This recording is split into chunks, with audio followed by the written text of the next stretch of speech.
그리고 하나님의 능하신 손 아래서 겸손해라. 우리 6절을 한번 다시 한번 보실까요? 6절. 그러므로 하나님의 능하신 손 아래에서 겸손해라. 때가 되면 너희를 하나님이 높이시리라, 이런 뜻이죠. 여기 보시면 그냥 겸손해라. 물론 어떤 사람은 타고난 성품이 겸손한 분이 있어요. 아주 겸손이 온몸에 배인 분들이 계시죠. 항상 자신보다는 남을 먼저 배려하고 다른 사람의 의견을 아주 존중하고 타고난 아주 성품이든지 아니면 가정교육이 참 잘 됐든지 어쨌든 그런 분들이 계신데, 물론 그런 겸손도 겸손인데 오늘 6절을 다시 보시면 어떻게 되어 있습니까? 하나님의 능하신 손 아래에서 겸손해라. 그러니까 계속해서 이 하나님의 능하신 손 아래에 나 자신을 둬라, 이런 뜻이잖아요. 이때 능하다라는 말은 권능을 말합니다. 하나님의 권능의 손. 이건 이제 의인화한 건데 그냥 하나님의 권능, 하나님의 주권 아래에 나 자신을 두라, 이런 뜻입니다. 무슨 뜻이냐면 이건 내 힘으로 억지로 이렇게 또는 타고난 성품으로도 뭐 겸손을 해야 되겠습니다만, 이것은 하나님의 주권 아래 내 삶을, 내 생각을 끊임없이 내려놓으라 하는 뜻이 이 표현입니다. 하나님의 주권을 인정할 때 여러분, 사회의 모든 제도 또 통치자들에게도 우리가 순종할 수 있고, 까다로운 주인에게도 순종할 수 있고, 믿지 않는 남편에게도 순종할 수 있는 것입니다. 여러분, 인간적으로 여러분 판단했을 때 여러분 불의하고 또 믿지 않고 까다롭고 이런 자들에게, 이런 제도에 우리가 어떻게 순종할 수 있겠습니까? 하지만 우리 성도는 하나님의 능하신 손, 하나님의 권능의 손, 하나님의 주권의 손, 만물을 하나님이 통치하신다라고 하는 믿음이 있기 때문에 지금의 이 상황을 해석할 수도 있고 지금의 이 상황에 순종할 수도 있는 것입니다. 여러분, 신앙이 그렇게 작용하는 것입니다. 그러니 여기서 이 젊은이들에게 요구하는 순종과 겸손은 성품의 문제가 아니라 신앙의 문제입니다. 이게 신앙의 문제라고 하는 것을 이제 조금 더 우리가 알 수 있는데, 우리 7절도 한번 보실까요? 7절. 너희 염려를 다 주께 맡기라. 이는 그가 너희를 돌보심이라. 여기서 염려를 주께 맡기라. 이때 염려는 무슨 염려냐면, 물론 개인적으로 가지고 있는 염려도 염려겠지만 여기서 문맥으로 읽으셔야 합니다. 문맥을 따라서 쭉 읽어보면 앞에 베드로 사도께서 5장 앞부분에서 이 장로들에게 어떻게 교회를 인솔해야 되는지, 어떻게 성도들을 이끌어야 하는지 이렇게 쭉 설명을 했죠. 근데 사실은 장로님들이 성도들을 이렇게 인도하는 것이 쉽지는 않죠. 반대로 또 우리 젊은이들이 내 마음에 들지 않는 어른들이나 지도자에게 복종하고 순종하고 또 겸손하게 대하는 게 쉽지 않죠. 막 혈기를 부리고 자기의 뜻대로 관철하려고 그러고 또 그렇습니다. 필연적으로 이 교회 안에 세대 간의 갈등들이 있죠. 우리 부모 자식 간에도 내가 배 아파서 낳은 내 자식도 부모를 들이받는 세상인데, 여러분, 교회 내에 이 세대 간의 갈등 당연히 있는 것이죠. 거기서 오는 염려를 의미하는 것입니다. 너희들의 염려.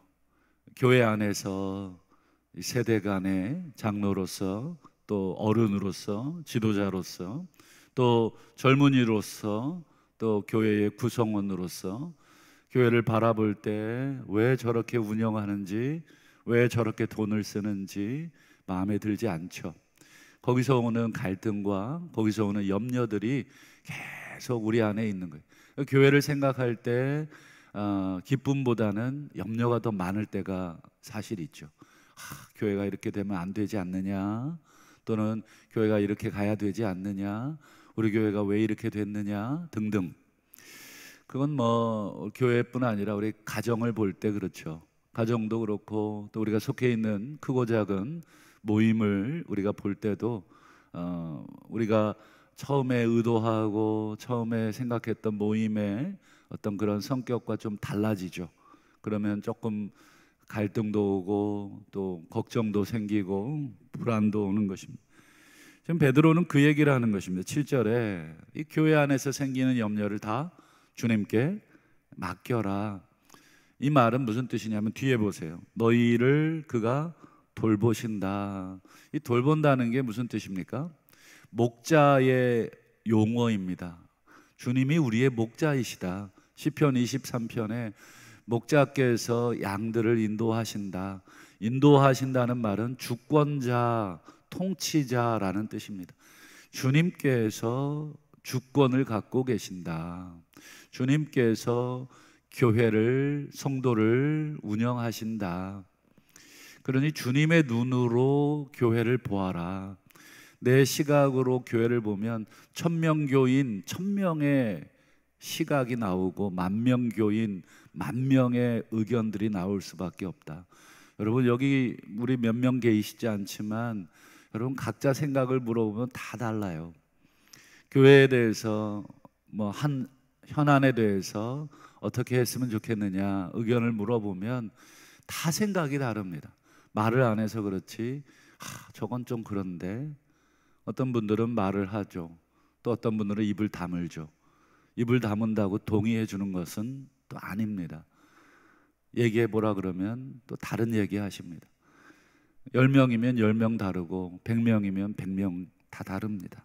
하지만 우리의 생각이 다른 것은 뭐 틀렸다가 아니라 다르다 뿐이지, 궁극적으로는 이 교회 공동체를 하나님이 돌보신다, 하나님이 인도하신다, 하나님이 다스리신다. 주권자는 하나님이시다. 그러니 하나님께 그 문제를 맡겨야 한다. 이게 베드로의 해법입니다.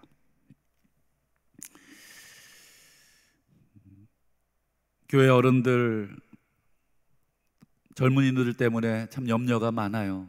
여쭤보면 요즘 젊은 사람들 뭐 어떻다 저떻다 염려가 참 많고, 또 젊은 층들은 또 어떻습니까? 교회 어른들의 어떤 정책이나 방향에 대해서 또 불만이 많아요. 그래서 교회를 떠나는 젊은이들도 많고 그렇습니다. 그것들을 뭐 우리가 다 해결할 수 있으면 좋겠습니다만, 그런 갈등으로 인한 염려들 여러분 우리가 다 해결할 수 없습니다. 그렇기 때문에 우리는 하나님께 그 문제를 맡겨야 합니다. 그 말은 하나님께 맡긴다는 것은 나 몰라라, 그냥 하나님 알아서 하시라, 이런 자포자기하는 그런 뜻이 아니라 하나님의 주권, 하나님이 세우신 질서와 방법, 지금 5장 앞부분에서 장로님들에게 이렇게 하시라, 젊은이들에게 이렇게 하시라, 이것이 하나님의 방법이고 하나님의 질서다. 그러니 그것에 내 방식을, 내 삶을 따라 살라, 이게 염려를 주께 맡기라 라고 하는 의미가 되겠습니다. 그러니 여러분, 교회 안에서 성도들 간의 갈등은 겉보기에는 인간적인 갈등 또는 성품으로 인한 갈등으로 보이겠지만 사실은 영적인 문제입니다.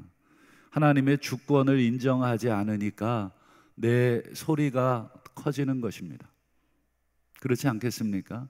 하나님께서 지금 장로들에게, 그리고 젊은이들에게, 주신 이 명령을 인정하지를 않는 것입니다. 그러니 내 방식대로, 내 성품대로, 내 뜻대로 진행을 또는 처리를 하겠다고 하는 것입니다. 그러니 하나님을 믿지를 못하는 것입니다. 또는 믿는다고 해도 하나님의 주권을 인정하지 않는 것입니다. 이게 바로 마귀가 노리고 있는 노림수인 것이죠. 그래서 8절과 9절을 보시면 마귀 얘기를 곧바로 합니다. 근신해라, 깨어라. 지금 이 상황을 정말 온전한 정신으로 파악을 하라. 너희 대적 마귀가 두루다니며 삼킬 자를 찾고 있다. 여기서 보시면 삼킬 자를 찾고 있다. 이 말이 무슨 뜻입니까? 마귀가 우리 사람을 잡아먹습니까? 사람 잡아서 인육을 먹습니까? 그런 의미가 아니겠죠. 마귀가 삼킬 자를 찾고 있다는 것은, 여러분, 마귀가 세상 사람들 삼키려고 찾지를 않습니다. 자기 편이거든요. 자기 뜻대로 움직여주는, 자기 편을 뭐 하려고 삼키고 뭐 하려고 건드립니까? 마귀의 공격의 대상은 하나님을 믿는 사람들, 하나님의 공동체뿐입니다. 그래서 여러분, 교회 내에 삼킬 자를 찾습니다. 이 삼킨다라고 하는 말은 9절 보세요. 믿음을 굳건하게 하라, 이 말입니다. 즉, 삼킨다는 말은 믿음을 흔들어 놓는다, 믿음을 시험에 들게 한다. 여러분, 신앙생활 하다가 혹시 시험에 드셨습니까? 그러면 내가 마귀의 삼킴의 대상이 됐다, 이렇게 생각하시면 1000% 정확합니다. 내가 어떤 것을 보고, 어떤 사람을 보고, 어떤 것을 어떤 교회 행사나 또 교회 전체나 또 같이 신앙생활했던 어떤 성도들이나 볼 때마다 내가 시험에 들고, 그러면 여러분, 내 문제지 저 사람의 문제가 아닌 것입니다. 저 사람의 주인도 하나님이시고 교회의 주인도 하나님이신데 그게 인정이 되지 않으니까 내 속이 부글부글한 것입니다. 내 속이 타는 것입니다. 정말 교회를 이렇게 해야 되는데 저렇게 해야 되는데, 여러분, 하나님께 맡겨야 됩니다. 이 교회는 누가 주인이십니까? 내가 주인이 아니라 하나님이 주인이십니다. 하나님께서 이 교회를 놓고 기도하라, 하나님의 주권에 맡겨라, 이렇게 명령합니다.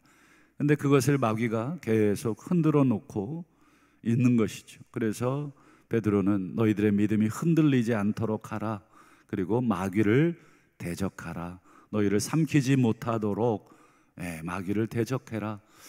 여러분, 마귀 대적한다고 마귀가 떠나겠습니까? 떠나라고 막 이렇게 소리친다고 마귀가 아이고 하고 떠나겠습니까?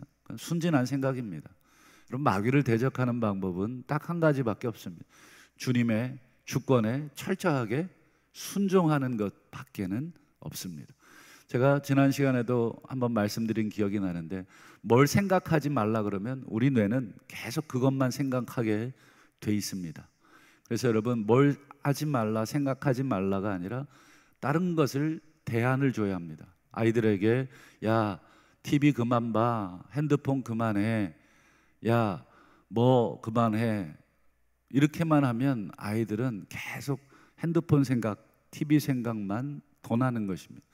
엄마가 안 보일 때 내가 TV를 봐야지, 엄마가 안 볼 때 내가 핸드폰을 해야지. 그래서 계속 엄마의 눈을 피하고 도망다니고 자기만의 공간으로 자꾸 들어가게 돼 있습니다. 대안을 주셔야 되겠죠. 그래서 그 대안을 가지고 아이와 함께 할 수 있는, 우리가 마귀를 대적하고 피한다고 여러분 마귀가 피해지는 것이 아닙니다. 오직 하나님께 우리의 주권을 온전히 맡겨드리는 것입니다. 내 삶을 맡겨드리고 내 염려를 맡겨드리고, 그리고 맡겨드렸는데 내 뜻대로 안 되면 그건 하나님의 뜻인 것입니다. 하나님이 내 뜻대로 안 해주시는 게 하나님 뜻이구나. 오히려 내 뜻대로 안 해주시는 게 오히려 더 나을 때가 많아요. 우리의 인생을 봐도 그렇고, 우리의 가정을 봐도 그렇고, 우리의 자녀들을 봐도 그렇고. 여러분, 우리 자녀들 내 뜻대로 됐다 그러면 어떻게 됐을까요? 더 잘 됐을까요? 그렇지 않을 가능성이 높습니다. 자녀들의 문제도 하나님께 맡기셔야 됩니다. 교회의 문제도 똑같습니다. 교회가 서로, 또 다른 성도들이 서로 내 뜻대로 움직이지 않고 내 뜻과 마음이 맞지 않아도 주님의 주권 아래 맡겨드릴 때, 여러분, 그것이 진정한 신앙입니다. 그런데 오늘 베드로가 장로들에게, 젊은이들에게 이 공동체 안에 세대 간의 어떤 여러 가지 문제들에 대해서 언급하는데 하나님이 등장하고 마귀가 등장합니다. 이 말은, 이것은 단순히 사람 간의 문제가 아니다, 이것은 영적인 문제다 라고 하는 것을 분명하게 가르쳐 주고 있습니다. 그래서 여러분, 공동체 안에 어떤 문제가 자꾸 일어나고 갈등이 자꾸 일어나고 있습니까? 저 사람 때문이 아니라 마귀가 흔들어 놓고 있기 때문에 그렇습니다. 그러니 영적인 문제는 영적인 것으로 대항을 해야 되겠죠. 끊임없이 우리 자신을 쳐서 하나님께 복종하고 하나님의 주권에 복종하고, 90여 년 된 우리 동부교회를 지금까지 여러분 사람들이 이끌어 오셨나? 그게 아니겠죠. 사람들을 통해서 하나님께서 이끌어 오셨겠죠. 그래서 때로는 어려움도 있고, 때로는 부흥도 있고, 때로는 정체기도 있고, 뭐 여러 가지 숱한 상황들이 있었을 것입니다. 그리 인도하신 것이 하나님이시다. 물론 거기에 우리 인간들의 실수도 있겠지만 그 실수조차도, 그 연약함조차도 하나님의 주권 아래 있다. 시편 23편이 정확하게 그것이죠. 쉴만한 물가나 푸른 풀밭뿐 아니라 사망의 음침한 골짜기로도 하나님께서 인도하신다. 그래서 여러분, 이 공동체의 갈등, 공동체의 문제, 그로 인한 염려는 어떻게 해야 해결이 되겠습니까? 하나님의 주권에 우리가 온전히 맡기고 하나님께 순종할 때 해결이 된다 하는 것입니다. 교회는 하나님이 주인이십니다. 어떠한 사람도 절대 주인 행세할 수 없고, 어떠한 사람의 목소리도 절대적일 수가 없습니다. 만약에 내 목소리를 계속 크게 내고 있다면 이 교회의 주인은 나다라고 하는 생각이 아직 내 안에 있는 것입니다. 그래서 교회는 하나님의 교회임을 늘 기억하고, 우리는 전능하신 하나님의 손 아래, 능하신 하나님의 손 아래에 우리가 우리 자신을 두는 것이 진정한 겸손임을 믿고, 우리 모든 성도들은 하나님의 전신갑주를 입으셔야 되겠습니다. 에베소서 6장에 하나님의 전신갑주를 입어라. 여러분, 우리가 하나님의 주권을 인정하고 하나님의 방식을 인정하고 하나님의 인도하심과 지금 현재의 상황을 인정할 때 하나님이 어떻게 하시는가? 마지막 10절을 한번 보겠습니다. 모든 은혜의 하나님께서 너희를 친히 온전하게 하시며 굳건하게 하시며 강하게 하시며 견고하게 하시리라. 온전, 굳건, 강함, 견고, 이게 사탄과 정반대죠. 사탄은 우리를 끊임없이 흔들어 넘어뜨리고 삼키고 또 시험에 들게 하지만, 우리 하나님의 주권을 인정하고 하나님의 방식대로 여러분 따라가는 자들에게는 하나님이 그 신앙을 굳건하게 또 붙들어 주신다 하는 것이 오늘 베드로의 결론입니다. 그리고 그 하나님, 그런 하나님께 세세 무궁하도록 영광과 권능이 있을지어다. 이게 베드로의 기도고 베드로의 고백이고 베드로의 신앙이었습니다. 말씀을 맺겠습니다. 여러분, 교회 안에 여러분 갈등들, 교회 안에 문제들, 또 성도 간의 갈등들, 그런 것들은 여러분 성품의 문제, 사람의 문제가 아니라 영적인 문제라고 하는 것을 다시 한번 기억하시고, 오늘 새벽에 정말 하나님 앞에 이 영적인 문제를 놓고 기도하러 올라오신 우리 성도님들, 교회를 위해서 항상 기도하실 때 하나님의 주권을 인정하는 성도, 하나님의 다스림을 인정하는 교회 되게 해 주옵소서. 이렇게 기도해 주시기를 간절히 바랍니다. 그래서 오늘 하루도 또 남은 평생에 우리가 하나님께서 주시는 우리의 인생 가운데 하나 되게 하신 이 것을 우리의 기도의 끈으로 단단히 묶어 가시는 우리 기도의 용사들이 다 되실 수 있기를 주님의 이름으로 축복합니다. 기도하겠습니다.